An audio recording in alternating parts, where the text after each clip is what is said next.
All right, we're back with John Zechner, chairman and founder of Zechner Associates. We're talking the markets. We were talking, John, about where you're rotating from tech, within tech, trimming some NVIDIA, putting it in Lightspeed and OpenText and other names that maybe don't have the same bid, but also getting outside of tech.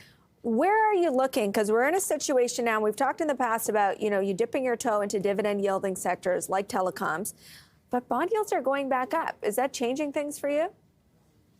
In the short term, it did a little bit. I mean, we had a large position in bonds that I sold late last year on that super fourth quarter rally when the 10-year in the U.S. dropped under 4%. I'm looking to get back in, and this is premised a little bit on our overall economic view. I mean, people who talk about the soft landing, I think a soft landing is a point in time on the way from higher growth to, possibly recession. And I still, we're going to get weaker economic data, and that's sort of, the basis of a lot of our entire investment strategy right now, and I think we're moving towards it because you look at it, Amber. I mean, look at the rest of the globe outside of the U.S. I mean, Canada's probably on the verge of recession. Britain recession. Germany looks like they're in a recession. Japan officially in a recession. China into a slowdown. I mean, you've got, the U.S. has done better than most, but simply because I think they've artificially stimulated and borrowed a future a little bit. I mean, running a deficit, a GDP deficit to GDP ratio of over 6% in a time when there's no recession is unheard of. That's very stimulative. Obviously,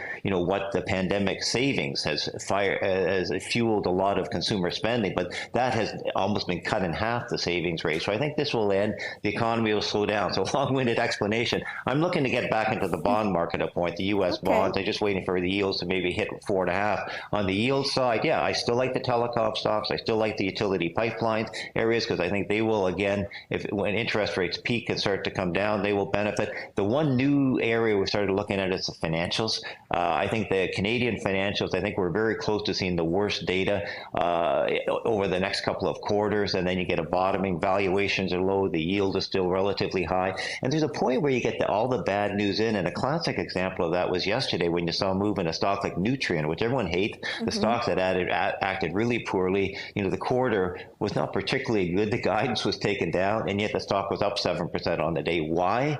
Because your worst expectations are getting built in. And I think outside of tech, that explains a lot of what's going on in the market, which is why I've not gone underweight stocks. We've still stayed there. I'm not going to fight the trend right now. I'm just going to mitigate the bets and what I call the beta of the portfolio a little bit.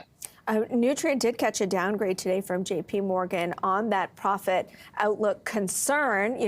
Looking at the fundamentals, not necessarily the reaction, but it sounds like you're saying that the stock action is speaking louder.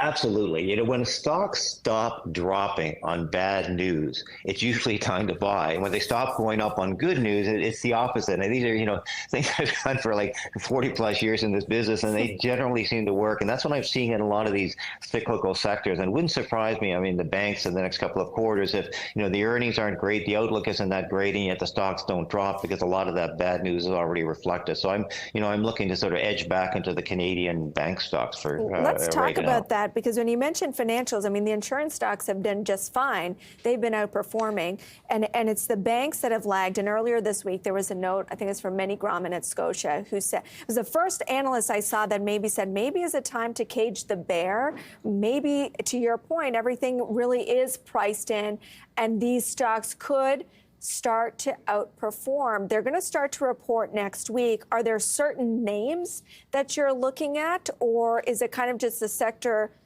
as a whole? Are you looking to trade out of insurance stocks into banks? Talk to me about how you're strategizing this. Yeah, on the names, I'd probably put, TD, BMO, and Commerce closer to the top right now for a variety of reasons. Your point on the life coast is classic, Amber, because I don't know how many times on Market Call and other shows like that I got, hey, what's wrong with Manulife? It sits here at 25 for the longest time. It's cheap. And ultimately, you buy something cheap, and if the fundamentals don't worsen, you're going to make money out of the point. And that's why investors have to be patient. I think the life codes are just a classic example, Manulife in particular, how that eventually does pay off for you. The last quarter wasn't a blowout. It didn't change a lot of dynamics in the business, but it just suddenly lit a fire under the thing. People realize, hey, this thing is cheap, and they go higher. And I think you could do the same thing in a lot of the rest of the market right now. The energy sector is the same, and a lot of others. But for right now, the financials, yeah, see what the next quarter shows. goes. But I'm not worried that bad news, which I still expect in an economic slowdown, higher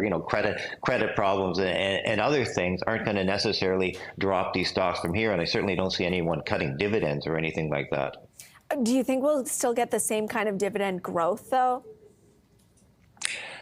That's going to be hard for this year. I think as you go into 2025, because as negative as I am on the economy, I don't think we're heading for a deep recession. I think we're looking at 2 to 3 quarters of either negative growth or very low growth, and then you start to slowly, move back into more normal growth mode, where again these companies can show earnings growth, and then the dividends will go in line, grow in line with the earnings to keep the payout ratios in line with historical averages.